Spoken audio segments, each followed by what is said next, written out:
सदा आनंद रहता। इसलिए जीवन में सुख की खोज मत करिए, आनंद के पीछे चलिए। आनंद, और आनंद किसका नाम है? हाँ, नंद के आनंद भयो जय कन्हैया, नंद के आनंद भयो जय कन्हैया लाल की। भगवान का नाम क्या है? इसलिए भगवान का नाम आनंद है। बोलो हाँ, इसलिए आनंद है। नंद के कृष्ण भयो कोई नहीं कहता, सब कहते हैं नंद के आन। तो आप किसमें हो? आज से ही हो आनंद में, अभी तक तो सुख में ही थे। तो आज से आपका आनंद चालू। क्या चालू? कोई पूछे कैसे हो? आनंद में है, सुख में है, ऐसे नहीं। क्या है? और आनंद नाम किसका है? हाँ, आनंद में है, मतलब हम भगवान में हैं। आनंद में है मीन्स हम कृष्ण में हैं। हम कृष्ण में हैं और कृष्ण हम में हैं। हम किस में हैं? भगवान में, और भगवान हम उनके भीतर, और भगवान हमारे भीतर। हमारे भीतर भगवान है या नहीं? फिर हनुमान जी ने छाती फाड़ दी, और जब फाड़ी तो कौन निकला? बोलो। अच्छा, हनुमान जी के भीतर कौन निकला? राम। और हनुमान जी किसके भीतर हैं? राम के भीतर। कैसे? जब कन्हैया ने जरा सा मुंह दिखाया, हाँ, छोटा सा मुंह खोला, मैया ने कहा लाला तैने माटी खाई? ना मैया मैंने तो ना खाई। मुंह खोल। जब अपना इतना सा मुंह खोला तो भगवान कितने से मुख में क्या नजर आया? क्या दिखा बेटा? पूरे इतने से मुंह में पूरा ब्रह्मांड, पूरा संसार। तो अब बताओ, हम सब भगवान के मुंह पे हैं या नहीं? हम सब भगवान के भीतर हैं या नहीं? ये जितना भी आप देख रहे हो, ये सब भगवान के मुख में ही तो है। मुंह खोला, सब दिखा। तो हम सब कहां हैं? हम सब भगवान के भीतर हैं। और भगवान कहां हैं? हमारे भीतर। यही है सिया राम मैं, अंदर बाहर। हम उनके अंदर, वो हमारे अंदर। इसलिए सब में प्रभु दिखते हैं, मैया मैं क्या कहूँ। सब में प्रभु दिखते हैं, मैया मैं क्या कहूँ। सब में कौन? उन्हीं को देखो। तो आनंद और सुख में आपको अंतर पता चल गया। सच्चिदानंद रूपाय विश्वोत्पत्त्यादि हेतवे तापत्रय विनाशाय।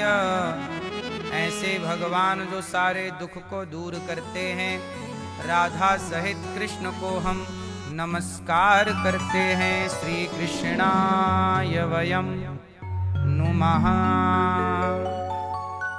यं प्रव्रजन्तमनुपेतमपेत कृत्यं द्वैपायनो विरह कातर आजुहाव। श्री सुखदेव जी जन्म लेते ही सन्यास लेने चल पड़े। पिताजी ने कहा कुछ गृहस्थ का निर्वहन कर लो। सुखदेव जी ने मना कर दिया। अच्छा बताओ, हम संसार में क्यों आए हैं? सुलझने या उलझने?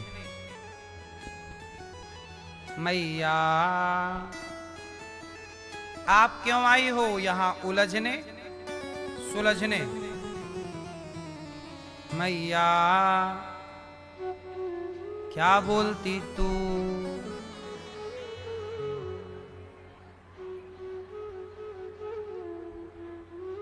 आप लोग यहां संसार में उलझने आए कि सुलझने? उलझने, उलझने हैं? जब आप लोग यहां सुलझने आए हो तो क्यों किसी से उलझ जाते हो आप लोग?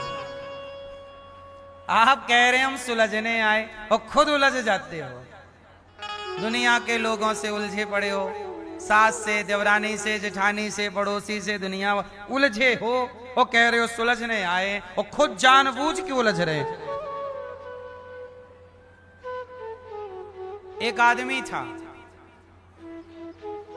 उसकी भैंस के सींग ऐसे थे,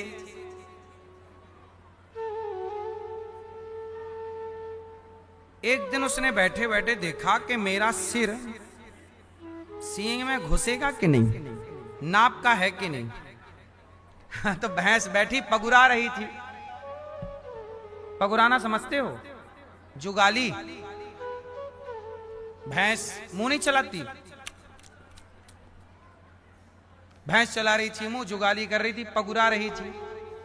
अब ये साहब सोचे कि भैंस को देखूं कि मेरे नाप का इसका सींग है कि नहीं। तो बैठी थी, ये गए और इन्होंने अपना सिर उसके सींगों में डाला कि देखें तो सही कि नाप लग रहा बिल्कुल नाप का है। गए, डाला तो सचमुच बिल्कुल इनका सिर अंदर चला गया। फिर ये बाहर ले आया, वाह मैं कह रहा था कि मेरा सिर बिल्कुल इसके नाप का, बिना इंची टिप के मैंने आंखों से नाप लिया, देखा मेरी बात। अब अगली बार उन्होंने फिर डाला सिर और डाला तो भैंस ने भी सिर उठाया और उठाया तो ये साहब फंस गए। और जब फंसे तो भैंस के सिर पे 50 किलो का 70 किलो का आदमी लटका। भैंस घबराई और भैंस खूंटा तोड़ के भागी, भागी गांव की तरफ। तो गांव की गलियों से निकले तो साहब लटके। अब भैंस जैसे तैसे अपना सिर का बोझ कहीं जाके पेड़ पे मारे, कहीं जाके जमीन पर रगड़े कि कोई तो निकला। भैंस को क्या पता कि मेरा साहब नाप ले रहा था। अब वो लगा चिल्लाने, बचाओ। अब गांव के लोग जैसे तैसे आए, भैंस को रस्सा वस्सा डाल के रोका, पकड़ा और उसको निकाला। तो वो बाहर से छिलविल गया था, थोड़ा बहुत चोट लग गई। अब सिर निकाला जैसे तैसे। अब गांव के लोगों ने एक ही सवाल किया, भाई साहब ये बताओ। क्या सवाल बनता है? ये बताओ आपका सिर भैंस के अंदर, ये सींग के अंदर गया कैसे? कैसे गया आप बताओ। अब वो आदमी बैठा बैठा उलझने का सोच रहा था कि सुलझने का। ऐसे ही आप लोग बैठे बैठे सोचते रहते, किससे उलझूं, किससे उलझूं, किससे अपनी टंगड़ी फंसाऊं, है ना। कोई बात ना हो तो सास से उलझ लो। तो आज से कसम खाओ, प्रतिज्ञा करो कि वे वजह किसी से हम उलझेंगे नहीं। दुनिया तो उलझना ही चाहती है। दुनिया तो मौका चाहिए ना लोगों को। हम क्यों उलझें? हम जगत में उलझे रहेंगे तो जगन्नाथ की तरफ दौड़ेंगे कब, चलेंगे कब, अपने मंजिल को कब पहुंचेंगे? समझदार व्यक्ति उलझता नहीं है, मूर्ख व्यक्ति उलझता है। आप पड़ोसियों से उलझ गए, रिश्तेदारों से उलझ गए, आप प्रपंच करने लग गए, लड़ाई झगड़ा करने। ये बताओ, ये उलझे हो। अब ये बताओ कि ये समझदार व्यक्ति उलझता है? समझदार व्यक्ति चुपचाप अपना काम करता है। मूर्ख व्यक्ति क्या होता है? बात बात में बोलो बोलो उलझता है। तो आप समझदार बनेंगे या मूर्ख? तो आप मैया यहां से उलझेंगे सुलझेंगे। इसलिए ना काहू से दोस्ती, ना काहू से बैर। कबीरा खड़ा बाजार में, सबकी चाहे खैर, सबकी खैर। हम क्यों किसी का बुरा चाहेंगे? उलझना नहीं चाहिए। आप सबसे मेरी प्रार्थना है, जीवन ऐसे जियो जिससे हम तो करोड़ों जन्मों से उलझे ही हैं, आज मौका मिला है भगवान का चिंतन करने का, कथा सुन के जिंदगी को सुलझाने का मौका है, तो सुलझा लो, उलझो मत। क्यों आज से हम उलझे नहीं। सुखदेव जी कहते हैं हम उलझना नहीं चाहते। अच्छा, आप लोगों ने ब्याह कर लिया, बोलो हाँ, अब करके उलझ गए कि सुलझ गए? आपका हो गया? करोगे उलझने के लिए कि सुलझने के लिए? अच्छा, पहले उलझोगे फिर सुलझने का रास्ता। आजकल लोग पहले करते हैं ब्याह, उलझ गए, अब फिर कोर्ट के चक्कर लगाते हैं। बताओ वकील साहब कैसे सुलझें? 2-5 लाख में एक निपटारा कराओ। बोलो हाँ, पहले उलझ गए और फिर सुलझने का। जिंदगी में उलझन नहीं होनी चाहिए। कोशिश करो जिंदगी बिंदास जियोगे। हम यहाँ 84 लाख योनियों में उलझे हुए, आज मौका मिला है सुलझने का, ऐसी भक्ति करो। अच्छा बताओ, मीराबाई सुलझ गई कि उलझ गई? कबीरदास जी उलझ गए कि सुलझ गए? रैदास जी उलझ गए कि सुलझ गए? बोलो, ये सब सुलझ गए। आप कब सुलझोगे? अब मैया बुढ़ापा आया, धीरे धीरे सबसे सारी गांठें खोलो, सारी गांठें खोलो और अब मुक्ति की ओर चलो। किसकी ओर चलेंगे? मोक्ष की ओर, मुक्ति की ओर। अब उलझना नहीं है। सुखदेव जी बोले मैं नहीं उलझता। ऐसे सुखदेव जी को हम प्रणाम करते हैं। सूत जी आए नैमिषारण्य में, शौनकादि ऋषियों ने कहा महाराज आपकी जय हो, पर ये बताओ आप क्यों आए? अर्थात आप आए हैं हमें कथा सुनाइए। भक्ति ज्ञान विरागाप्तो विवेको वर्धते महान, माया मोह निरासश्च वैष्णवे क्रियते कथम। हमें ऐसी कथा सुनाओ कि हमारी भक्ति बढ़े, ज्ञान बढ़े, वैराग्य बढ़े। सूत जी ने कहा अच्छा ठीक है, हम आपको सुनाते हैं। भक्ति बढ़ेगी, ज्ञान बढ़ेगा, वैराग्य बढ़ेगा। सुनो, भागवत देवताओं को भी दुर्लभ है। स्वर्ग के राजा भी अमृत का कलश लेकर आए, कहा हमें भागवत सुनाओ। सुखदेव जी ने उनको भागवत नहीं सुनाई। ये भागवत नारद जी ने भक्ति महारानी को सनकादियों के द्वारा जब सुनवाई तो भक्ति का दुख दूर हो गया। भागवत कौन सुनता है? देवता तरसते हैं, और भक्ति ज्ञान वैराग्य का भी दुख दूर भागवत सुनकर ही होता है। ये वो भागवत जी जो आप सुन रहे हैं। अच्छा, यहां एक सवाल खड़ा हुआ। सनकादियों से नारद जी ने प्रश्न किया। नारद जी ने कहा महाराज ये बताओ, भागवत सुनने से पुण्यात्मा की तो मुक्ति हो जाएगी, क्या पापी व्यक्ति भागवत सुन के तर सकता है? माना कि हम बहुत बड़े पापी हैं, तो पापी तो हैं, अब क्या करें कि पाप समाप्त हो जाए? भाई पाप हमने माना कि कर लिए, अब कर तो लिए, अब क्या करें कि ये पाप कट जाएं? तो मैया पाप कट जाएं, क्या करें? क्या करें कि पाप समाप्त हो जाएं? अच्छा बताओ, अंधकार समाप्त करने के लिए क्या करना चाहिए? हैं? प्रकाश कर दीजिए, दिया जला दीजिए, अंधकार मिट जाएगा। जैसे दीपक जलाने से अंधकार समाप्त होता है, ऐसे भागवत सुनने से पाप समाप्त हो जाता है और व्यक्ति हो जाता है निष्पाप।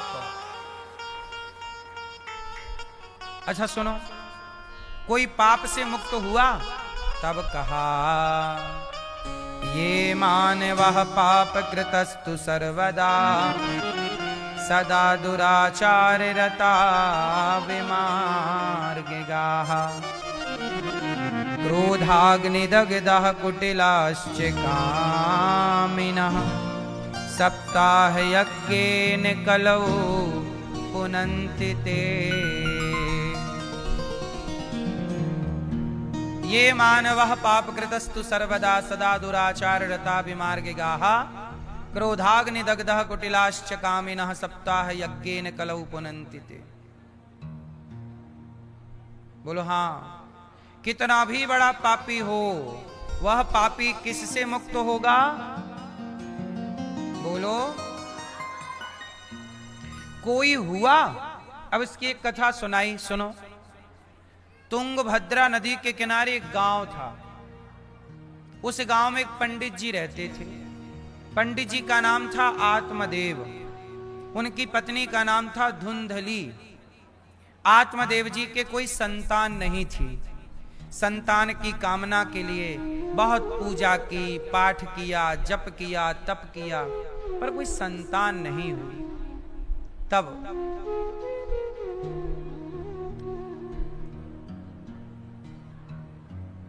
लोगों ने ताने मारने स्टार्ट कर दिए, देख तेरे बेटा नहीं है, तेरा बेटा नहीं है, तेरा बेटा नहीं है।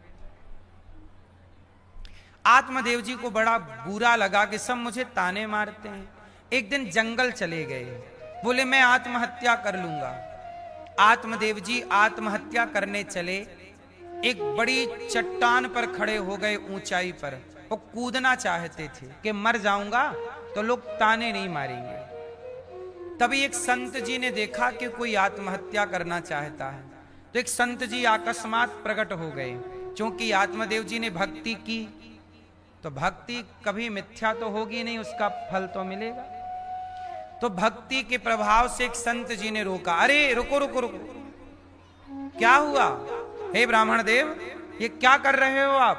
मैं देख रहा हूं तुम आत्महत्या करने का प्रयास कर रहे हो। आत्महत्या करना पाप होता है। तो संत के चरण पकड़ के आत्मदेव जी रोने लगे, महाराज मैं क्या करूं, मुझे कोई बेटा नहीं है, बड़ा पूजा पाठ जप तप खूब किया, संतान नहीं है। संत जी बोले राम राम राम राम राम राम, मुझे तो लगा कि तू भगवान के लिए तड़प रहा होगा, रो रहा होगा, पर तू बेटे के लिए तड़प रहा है। अब यहां संत जी ने जो बात कही, आप कहो तो मैं जरा सी सुना दूं आपको। संत जी ने कहा कि आत्मदेव तू बेटे के लिए रो रहा है, अच्छा ये बता बेटे को पा करके तू क्या करेगा? बोले मैं सुखी हो जाऊंगा। अच्छा एक बात बताओ, बेटे से सुख मिलता है या नहीं? उत्तर मिलता है। बेटे का भी अपना एक सुख है, बेटी का भी अपना एक सुख है, पत्नी का भी अपना एक सुख है, पति का भी अपना एक सुख है, पैसे का भी अपना एक सुख है। पर एक बात बताओ, पति पत्नी बेटा बेटी और पैसा, ये 5 सुख हो गए? बोलो हाँ। धन का सुख, संपन्नता का धन का सुख, और पत्नी का पति का सुख, बेटे का बेटी का सुख। अच्छा बताओ ये 5 सुख हो गए, बताओ सबसे बड़ा सुख कौन सा है? ये मैया बताएंगी, हमारी चश्मा वाली मैया पीली। बताओ मैया सबसे बड़ा सुख क्या है?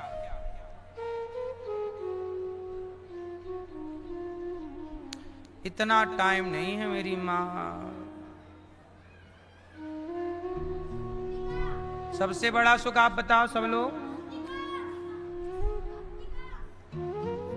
हाँ सही है। अच्छा एक बात बताओ, मीराबाई ने कौन सा सुख पाया? पति का, पुत्र का, पुत्री का, पैसे का, या भक्ति का। इसलिए कहता हूं संसार का हर सुख एक तरफ और भगवान की प्राप्ति का सुख एक तरफ। भगवान के भक्ति का, प्राप्ति का इससे बड़ा सुख कोई हो सकता है? लेकिन संसार का सुख इतना अच्छा है कि ये अपने में फंसा के रखता है भगवान की ओर बढ़ने। इसलिए बूढ़ी बूढ़ी मैया क्या माला जपती है? मेरा पोता, मेरा बेटा, मेरा पोता, मेरा बेटा। ये भी तो एक सुख है, वरना ये बूढ़ी मैया मां भगवान का नाम जप के अपना कल्याण ना कर लेती, जो पोता पोता जप के अपनी दुर्गति कर रही है। बोलो, ये संसार का सुख इतना मीठा है, इतना मीठा है। ये भैया सो गए, जगाओ, गए गए गए। राम राम। सो सो सो सो। ये भी एक सुख है मस्त।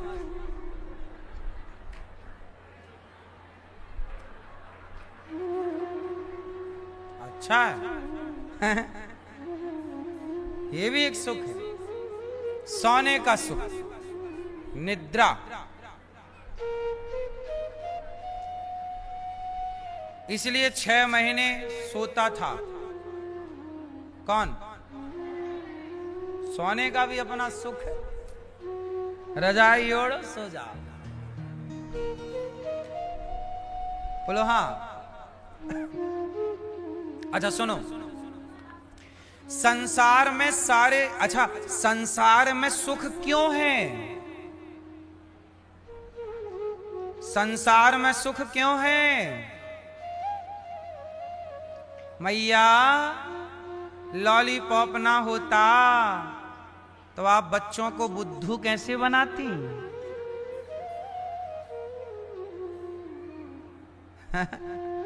लॉलीपॉप से क्या होता है बच्चों को? मैया पकड़ा देती है लॉलीपॉप, बच्चा लॉलीपॉप चूसता है और मैया जाके अपना काम कर लेती है। बोलो हाँ। बच्चे को पकड़ा दिया लॉलीपॉप, वो चूस रहा है और माँ गई और अपना काम धाम कर रही है। तो ये लॉलीपॉप बच्चों को बुद्धू बनाने के लिए है कि नहीं? बोलो हाँ। पर बच्चों को लगता है मजा आ रहा है, मीठा लग रहा है, अच्छा लग रहा है। अब बच्चों को ये बात तब तक समझ में नहीं आएगी जब तक उनके बच्चे नहीं होंगे। बोलो हाँ। लॉलीपॉप से बुद्धू बनाया जाता है, ये बात बच्चों को कब तक समझ में नहीं आएगी? जब तक उनके बच्चे नहीं होंगे। ऐसे ही है संसार का सुख। क्या है? लॉलीपॉप। भगवान अपने से दूर करने के लिए संसार का सुख देते हैं। भगवान संसार का सुख एक तरफ रख देते हैं और अपने आप को दूसरी तरफ रख देते हैं। एक तरफ लॉलीपॉप रखा है, दूसरी तरफ माँ बैठी है, सामने बच्चा है। अब ये बच्चे को डिसाइड करना है कि लॉलीपॉप की तरफ बढ़ेगा कि माँ की तरफ बढ़ेगा। बोलो, बच्चा किसकी तरफ बढ़ता है? बच्चा अपनी माँ छोड़कर किसकी तरफ भागा? लॉलीपॉप की तरफ। वो लॉलीपॉप में सुख ढूंढ रहा है, मजा ढूंढ रहा है। जबकि माँ होगी तो ऐसे सैकड़ों लॉलीपॉप होंगे, और माँ ही नहीं होगी तो लॉलीपॉप का करोगे क्या? ऐसे ही है कि भगवान होंगे तो संसार का हर सुख खूब होगा, भगवान ही नहीं होंगे तो संसार के सुख का करोगे क्या? इसलिए संसार अपनी ओर खींचता है। संसार में सुख क्यों है? ताकि आप उलझे रहें। मीरा जैसे लोग संसार के सुख को छोड़कर जब आगे भगवान की ओर बढ़ते हैं, तब सदियों तक लोगों की जबान पर मीरा का नाम होता है। युगों युगों तक लोग शबरी को याद करते हैं, क्योंकि शबरी ने संसार के सुख को नहीं चुना, उन्होंने भक्ति के सुख को चुना है। मैया, चुनाव तो आप भी कर सकती हो। संसार का सुख चुनना है या भक्ति का सुख चुनना है? आप लोग चुनती क्या हो? बुढ़ापा आ गया, हाथ में डंडा आ गया, फिर भी मैया मेरा पोता, बड़ा सुख मिल रहा, पोता मेरा पोती मेरा, उलझी रहो। फिर खाना वहां डंडे यमदूत के, तब आएगी अक्कल। कह रहे हैं कर लो भजन, कह रहे हैं लगा लो मन भगवान में, लेकिन नहीं। देखो मैया, देखो कैसे मोबाइल चला रही है, ऐसे नीचे रख के।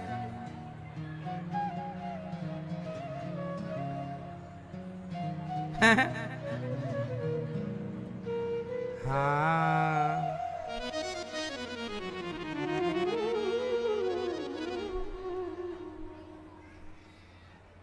सुनो, समझदार वो है जो संसार के लॉलीपॉप में उलझता, बेवकूफ वो है जो संसार में, संसार इतना अच्छा है ना साहब, भगवान ने इतना सुख भर दिया है संसार में। बोलो हाँ, संसार में इतना सुख है कि रावण जैसा ज्ञानी, रावण जैसा ज्ञानी स्त्री के सुख के लिए पागल हो गया। बोलो हाँ, रावण जैसा ज्ञानी किसके लिए पागल हो गया? स्त्री के सुख के लिए। ज्ञानियों की बुद्धि भी मारी जाती है, संसार में इतना सुख है। स्त्री का सुख, पुरुष का सुख, ये सुख के लिए ही ना लोग, पुरुष कितने पुरुष वैश्याओं के पास जाते हैं पैसे दे दे के। इसलिए ये जगत इतना सुख वाला है कि आपका जी ही नहीं करता, चित्त नहीं लगता भगवान की तरफ, क्योंकि भगवान की ओर चलने में थोड़ा परिश्रम है।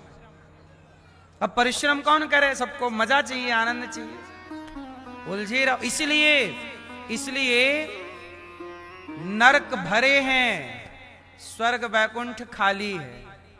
आप ही बताओ कि लोगों का मन किस तरफ ज्यादा है? चलो, जवानी में मन लगा आपका, जगत में कोई बुरी बात नहीं, ठीक है, लगता है, पर जरा सोचिए ना, संसार का सुख बूढ़े बूढ़े स्त्री पुरुषों को बेवकूफ बना रहा है। जो मैया कल मरने वाली है, बिल्कुल बुढ़ी से बुढ़ी, उसका भी मन लगा है अभी रुपया में, उसका भी मन जगत में। ये नहीं कि चित्त बैठ के राम राम जप ले क्योंकि कल मर जाएगी, चिंतन करे श्री कृष्ण गोविंद हरे मुरारी। नहीं, अभी कल मरना है, पर आज भी उसका मन संसार में ही उलझा है। बताओ, इससे बड़ी माया क्या होगी? ये सदगति है या दुर्गति है? बोलो मैया,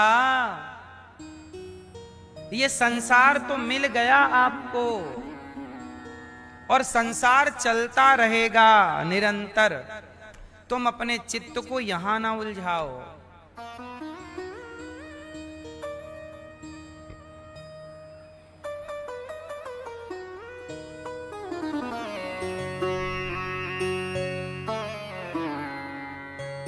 कोई साथ ना देगा, पोता पोता कर लो, पोता थोड़ी साथ निभाएगा। मैया सच बताओ, आपका साथी कौन है? बेटा बेटी, पोता पोती, पैसा, कौन? हाँ, छोड़ कर संसार जब तू जाएगा, कोई न साथी तेरा साथ निभाएगा। छोड़ कर संसार जब तू जाएगा, कोई न साथी तेरा साथ निभाएगा। बात समझ में आई? तूने प्रभु का भजन किया ना, सत्संग किया ना 2 घड़ियां,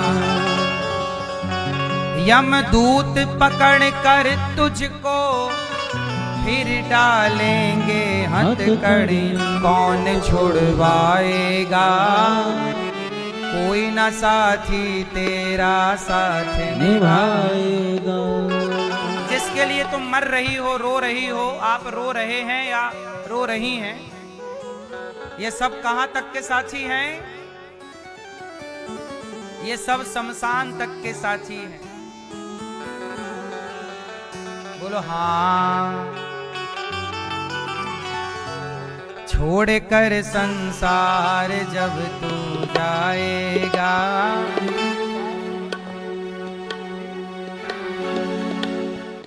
छोड़ कर संसार जब तू जाएगा, कोई न साथी तेरा साथ निभाएगा। छोड़ कर संसार जब तू जाएगा, कोई न साथी तेरा साथ निभाएगा। छोड़ कर संसार जब तू जाएगा, कोई न साथी तेरा साथ निभाएगा। छोड़ कर संसार जब तू जाएगा, कोई न साथी तेरा साथ निभाएगा। छोड़ कर संसार जब तू जाएगा, कोई न साथी तेरा साथ निभाएगा। छोड़ कर संसार जब तू जाएगा, कोई न साथी तेरा साथ निभाएगा।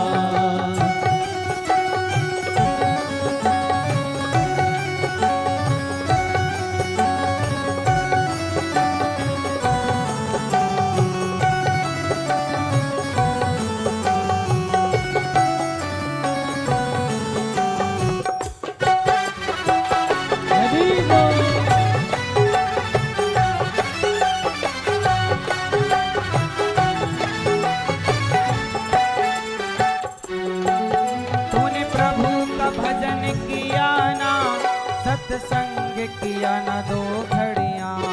तूने प्रभु का भजन किया ना, सत्संग किया न दो घड़ियां। तूने प्रभु का भजन किया ना, सत्संग किया ना दो घड़ियां। तूने प्रभु का भजन किया ना, सत्संग किया न दो घड़ियां।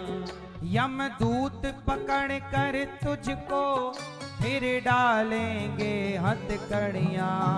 यमदूत पकड़ कर तुझको फिर डालेंगे हथकड़ियां। कौन छोड़वाएगा, कोई न साथी तेरा साथ निभाएगा। अगर तू जाएगा, कोई न साथी तेरा साथ निभाएगा। छोड़ कर संसार जब तू जाएगा, कोई न साथी तेरा साथ निभाएगा। छोड़ कर संसार जब तू जाएगा, कोई न साथी तेरा साथ निभाएगा।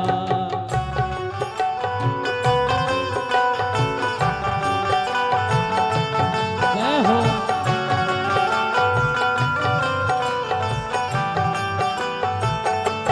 हरि बोल।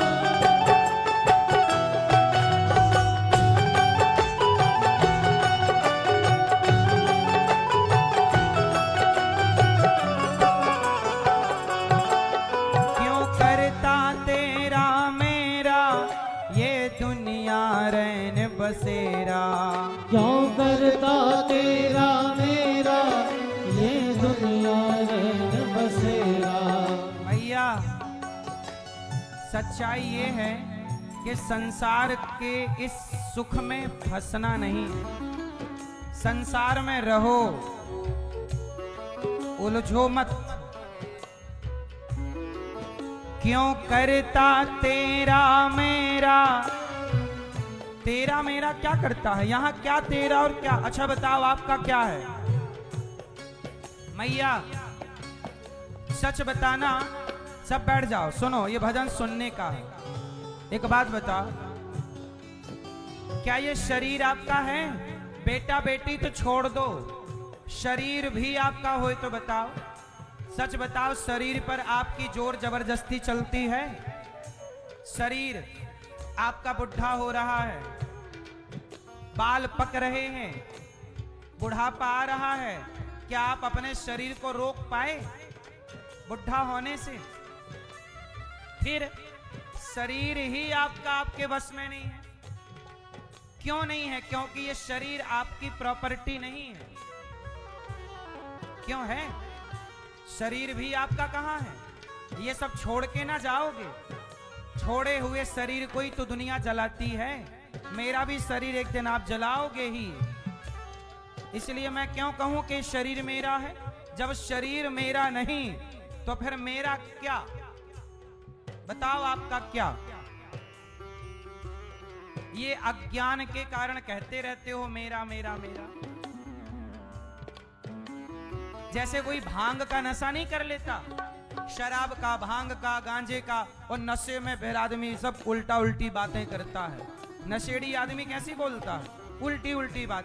ऐसे आप लोग भी संसार का नशा करके बैठे हो, कह रहे हो ये मेरा है। तुमने नशा कर रखा है, कह रहे हो मेरा। नशा उतरेगा तो पता चलेगा कि यहां मेरा तो। मैया सो रही है जगह।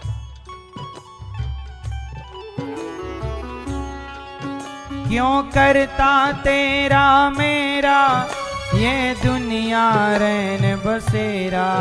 क्यों करता तेरा मेरा ये दुनिया रैन बसेरा? क्यों करता तेरा मेरा ये दुनिया रैन बसेरा? क्यों करता तेरा मेरा ये दुनिया रैन बसेरा? यहाँ कोई न रहने पाता ये 4 दिनों का डेरा। यहाँ कोई न रहने पाता ये 4 दिनों का डेरा। भैया आप कितने दिनों के लिए हो इस संसार में? कोई 40 साल, कोई 50 साल, कोई 70 साल, कोई 100 साल, यही तो है। इसके बाद चलो खाली करो। यहाँ कोई न रहने पाता ये 4 दिनों का डेरा। यहाँ कोई न रहने पाता है 4 दिनों का डेरा। हंस उड़ जाएगा कोई न साथी तेरा साथ निभाएगा। छोड़ कर संसार जब तू जाएगा कोई न साथी तेरा साथ निभाएगा। छोड़ कर संसार जब तू जाएगा कोई न साथी तेरा साथ निभाएगा। छोड़ कर संसार जब तू जाएगा कोई न साथी तेरा साथ निभाएगा। छोड़ कर संसार जब तू जाएगा कोई न साथी तेरा साथ निभाएगा। छोड़ कर संसार जब तू जाएगा कोई न साथी तेरा साथ निभाएगा। छोड़ कर संसार जब तू जाएगा कोई न साथी तेरा साथ निभाएगा। कोई न साथी तेरा साथ निभाएगा कोई न साथी तेरा साथ निभाएगा। कोई न साथी तेरा साथ निभाएगा।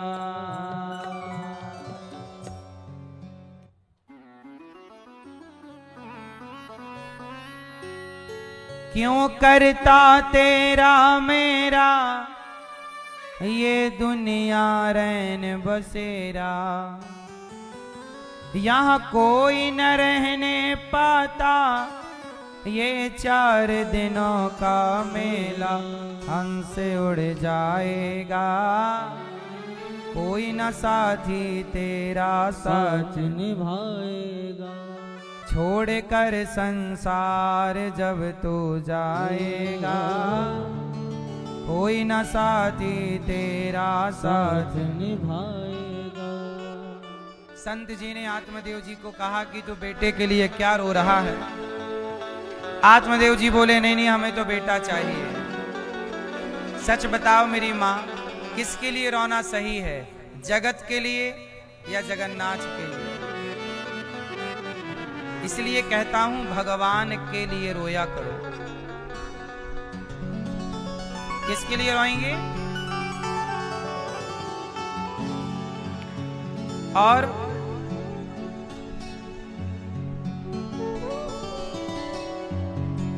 संत जी ने समझाया, बेटा शांत रहो, बैठो।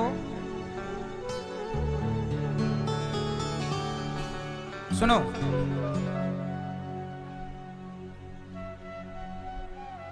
संत जी ने समझाया कि देख बेटे के लिए मत रो। आत्मदेव जी बोले बेटा चाहिए। एक बात बताएं, जो विधि का विधान है उसे स्वीकार करना चाहिए। किसका विधान? बोलो मेरी मां, किसका विधान? विधि के विधान को स्वीकार करना चाहिए। आत्मदेव जी को बेटा नहीं था तो ये विधि का विधान है। उन्होंने संत जी से कहा कि पुत्र दो। संत जी ने कहा तेरे भाग्य में कोई पुत्र नहीं है। अच्छा, जो भाग्य में नहीं है वो नहीं मिलता, और मिल भी जाए तो मिलकर भी चला जाता। ये प्रकृति का नियम है। इसलिए आपके पास जो है उसमें प्रसन्न रहना चाहिए,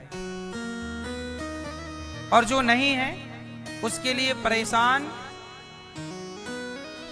जो नहीं है तुम्हारे हाथ में तो है नहीं, हमारे हाथ में भी नहीं है। जो है दशरथ जी के हाथ में, क्या राम का वनवास जाना या ना जाना, क्या कुछ भी दशरथ जी के हाथ में था? वो तो विधि के विधान में था। मैं आज की तारीख में यहां बैठा हूं, ये मैं अपनी इच्छा से नहीं, ये मेरे विधि के विधान में ये तारीख आज की आपके लिए निश्चित है, और आपकी तारीख आज यहां के लिए निश्चित परमात्मा ने की है।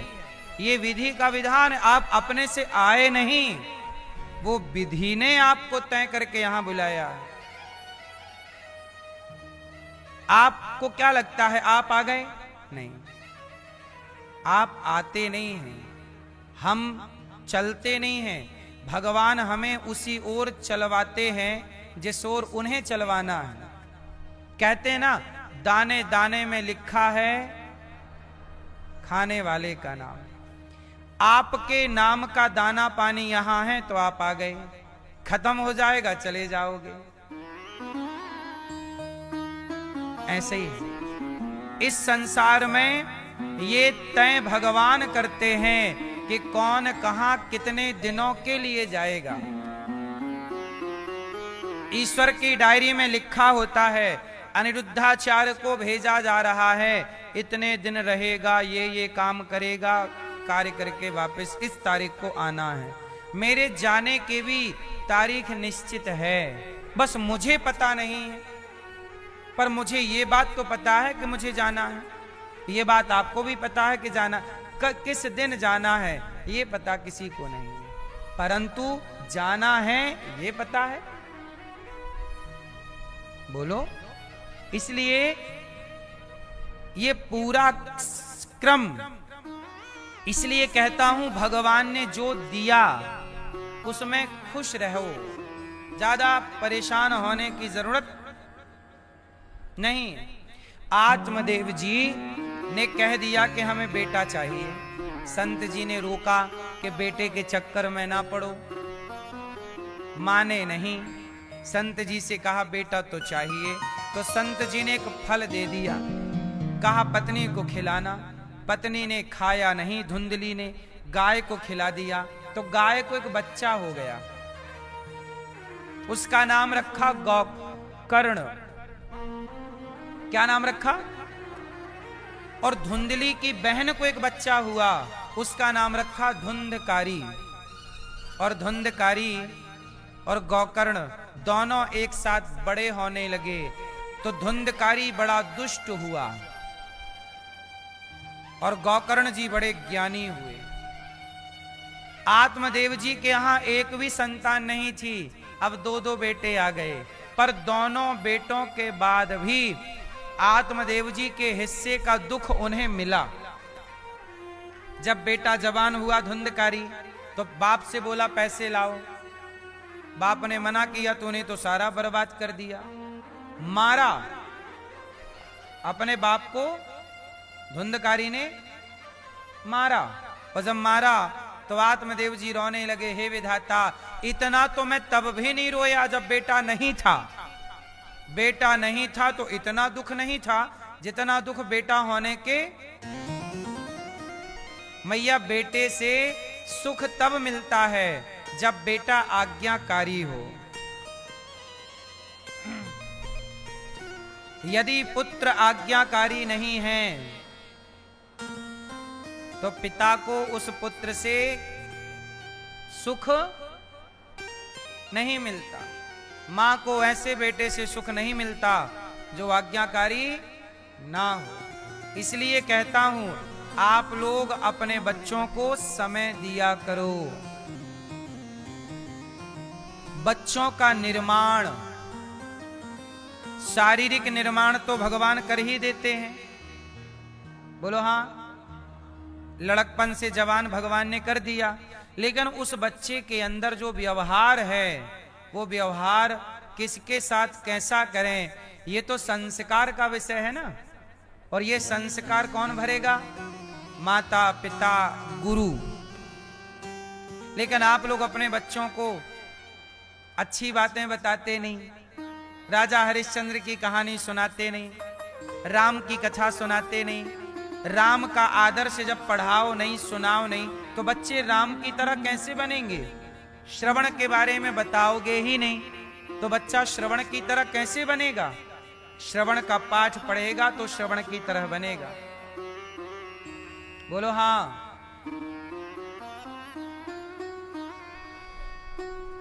इसलिए माँ बाप, आप लोग यदि अपने बच्चों को, जैसे आपका बेटा जवानी में बिगड़ गया, बेटी जवानी में बिगड़ गई, तो फिर मैया दौलत का क्या करोगी? आपकी संपत्ति आपके बच्चे हैं, उन्हें योग्य बनाओ, लायक बनाओ कि वह देश के काम आए, मातृभूमि के काम आए, समाज के काम आए। अपना पेट तो कुत्ता बिल्ली भी भर रहे हैं, नहीं भर रहे हैं? अपने बारे में पशु पक्षी भी सोच रहे हैं, पर आपकी संतान कैसी हो? सबका हित करने वाली हो। सर्वे भवन्तु सुखिनः, सबका हित करने वाली हो। अपना हित तो सब करते ही करते हैं, औरों का हित। गौरी गोपाल आश्रम में 314 वृद्ध माएं रहती हैं। इन माओं को यहां रखना, दवाई करना, उनकी इलाज कराना और माओं के समय पे नाश्ता देना, भोजन देना, ये सब जिम्मेदारी है या नहीं? बोलो, ये दास अनिरुद्ध वो जिम्मेदारी निभा रहा है कि नहीं? सेवा सबकी करो, अपने आप को इतना बेहतर बनाओ कि हम सबके काम आए। आपसे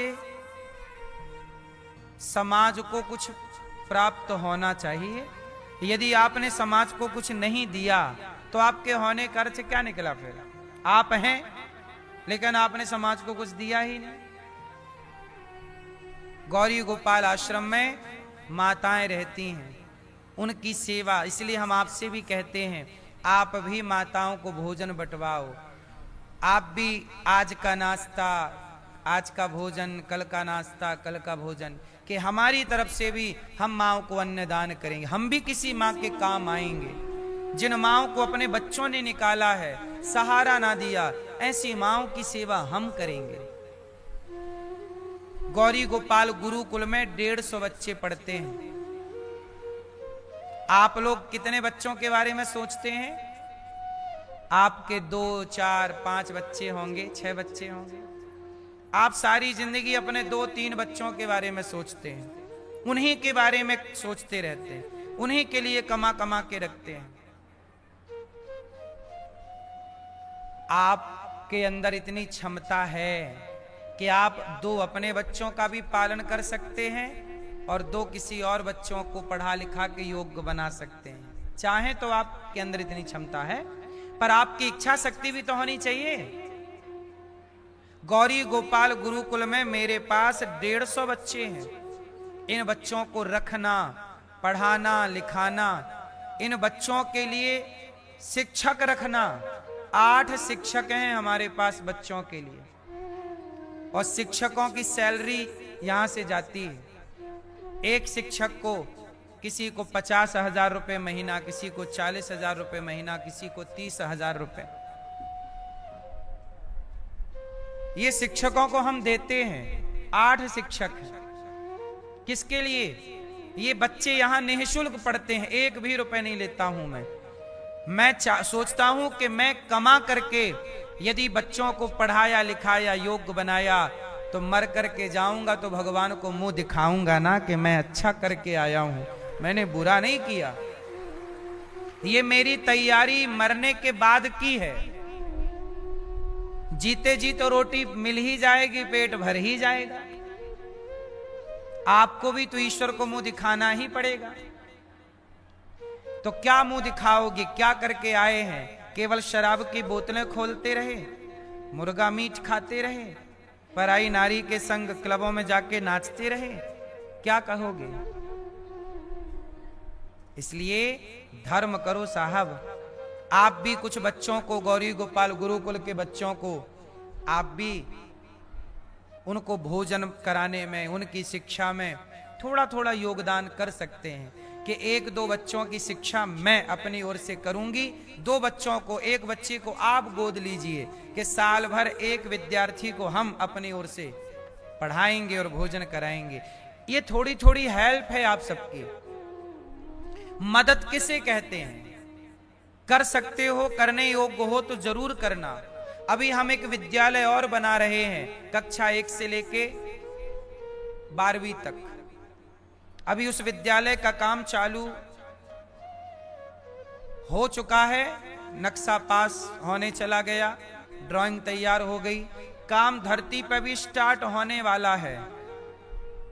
बहुत जल्दी वो गुरुकुल बन के तैयार होगा, कक्षा 1 से लेके 12वीं तक, CBSE बोर्ड का, जहां लगभग 5 से 7 हजार, और जरूरत पड़ी तो 8-10 हजार बच्चों के लिए। अभी 5 से 7 हजार बच्चों को निःशुल्क शिक्षा देने का मेरा भाव है।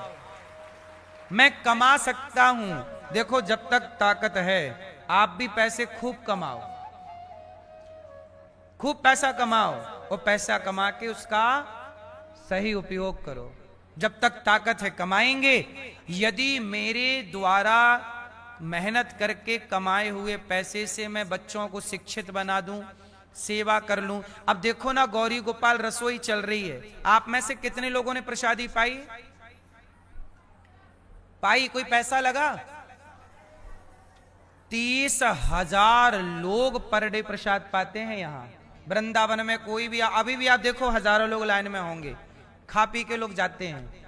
लाइन लगी है। रात के 11 बजे चेक करना, आप लोग चेक करना, रात के 11 बजे भी लोग खाते मिलेंगे आपको। रात को 12 बजे भी चेक करना, खाते मिलेंगे। रात के 2 बजे भी चेक करना, लोग खाते मिलेंगे। 24 घंटे यहां भोजन मिलता है। बताओ, ये मानव जाति की सबसे बड़ी सेवा है या नहीं? 24 घंटे लंगर चल रहा है, भंडारा भोजन चल रहा है।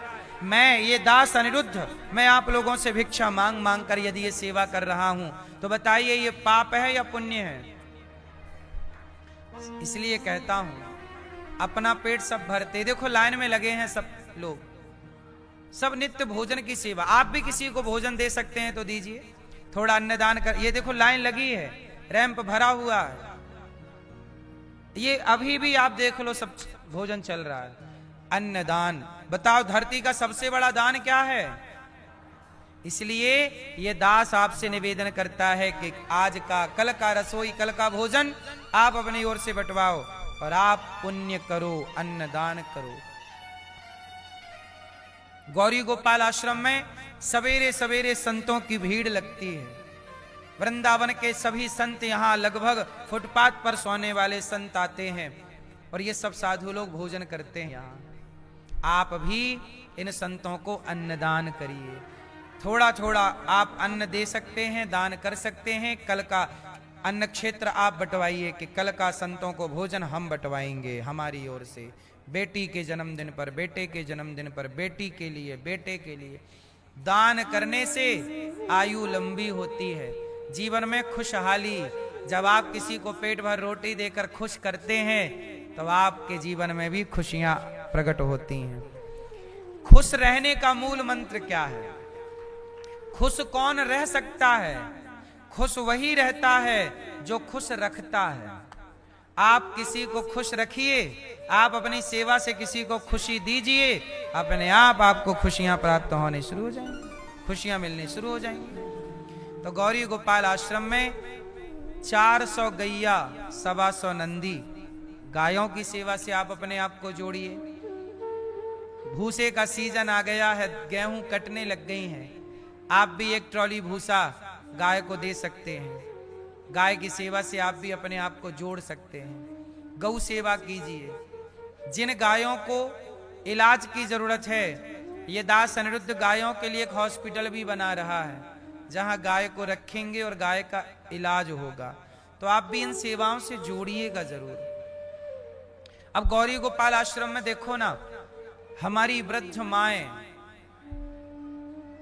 एक मां आज आ गई, ऐसी मां जिन मां के बारे में मुझे ही आज पता चला कि ये मां जरूरतमंद हैं और बेसहारा हैं। ऐसी मां को जब गौरी गोपाल में हमने देखा, अब सोचिए यहां 314 मां हैं और मां को रखने की जगह नहीं है, पर क्या करें? अब कोई मां द्वार पर आई हैं तो क्या उनको भगा दें?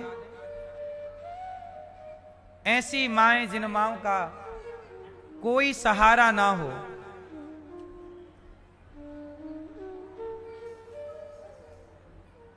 ये मैया आज ही आई, हमें आज ही दर्शन हुआ मैया का। मैया कहां से आई हो मेरी माँ? कटनाई। कहाँ? कटनाई। छत्तीसगढ़। हाँ। कटनाई। हाँ। मैया कौन कौन है आपके घर पे? कोई नहीं है। कोई नहीं है? हाँ। बेटा? कोई नहीं है। बेटी? कोई नहीं है। तो आपका अभी तक कहाँ थी आप यहाँ से पहले? गाय में रहते रहे हैं। गांव में? हाँ। तो गांव में कैसे आपका रोटी की व्यवस्था होती थी? चलत रिश्ते से, जांगर चलत रिश्ता। परिवार में कोई है? ना। हाँ। परिवार में कोई नहीं है। हाँ। तो आपको यहाँ क्यों आना पड़ा? अब कष्ट है तो आए हैं। कष्ट है? हाँ। कौन सा कष्ट कोई, है? कोई देने वाला कुछ नहीं है। आपको देखने वाला कोई नहीं है। हाँ। ये भैया कौन है आपके साथ आए हैं? नाती है। आपका नाती है? तो आप पड़ोसी वाला। पड़ोसी? पड़ोसी वाला नाती। अच्छा, बात कराइए भैया से। क्या नाम है आपका? राजकुमार कश्यप। राजकुमार। तो ये माँ आपकी कौन लगती है? अब बड़का दई है, दूर के रिश्ता में। है? गांव के रिश्ता में बड़का दई है। गांव में कितने घर हैं? हमारे यहाँ हाँ। बहुत घर है। बहुत? तो पूरे गांव के लोग मिलकर एक माँ की सेवा नहीं कर सकते थे? नहीं कर सके हैं? नहीं कर सके तो महाराज। क्यों नहीं करते? चलो माना कि किसी के बेटा नहीं है, माना कि किसी की बेटी नहीं है, माना कि किसी के पास कोई सहारा नहीं है, तो क्या गांव के लोग मिलकर एक बूढ़ी माँ की सेवा नहीं कर सकते? कि चलो भैया हम सब मिलजुल के आज हमने भोजन दे दिया, कल तुमने दे दिया, ऐसे। गांव की माता मतलब सबकी माता नहीं। तुम्हारे सोसाइटी में, मोहल्ले में, कॉलोनी में कोई बेसहारा है, माना कि किसी का बेटा नहीं, बेटी नहीं, तो क्या हम सबको मिलजुल के उसकी सेवा नहीं कर लेनी चाहिए? क्या ये धर्म नहीं है? सोचिए कितना बड़ा गांव है आपका। 1000 जनसंख्या है। 1000 लोग हैं गांव में, 1000 जनसंख्या है। 1000 लोग मिलकर एक माँ की सेवा नहीं कर पाए, क्योंकि सबको ये लगता है ये मेरी माँ थोड़ी है, ये मेरी माँ थोड़ी है। अरे तुम्हारी माँ है कि नहीं, इंसानियत के नाते हमें इंसानों की सेवा करनी चाहिए कि नहीं? धर्म इंसानियत नाम की कोई चीज है? अब बताओ, ये माँ तो कोई मेरा खून का रिश्ता नहीं है, मेरे गांव की भी नहीं है, पर ये माँ जब यहां आई तो मेरी नजर जब माँ पे पड़ी, मैंने तुरंत माँ कार्यकर्ताओं के द्वारा माँ की पूरी सेवा शुरू कराई। अब बताओ, 314 माँ यहां है, ये 315वीं माँ है। रोज कोई ना कोई माँ आती है। आपसे मेरी प्रार्थना है, आप भी इन माँओं को भोजन नहीं देंगे, अन्नदान नहीं करेंगे। हम तो आपसे भिक्षा मांग मांग कर सेवा करते हैं।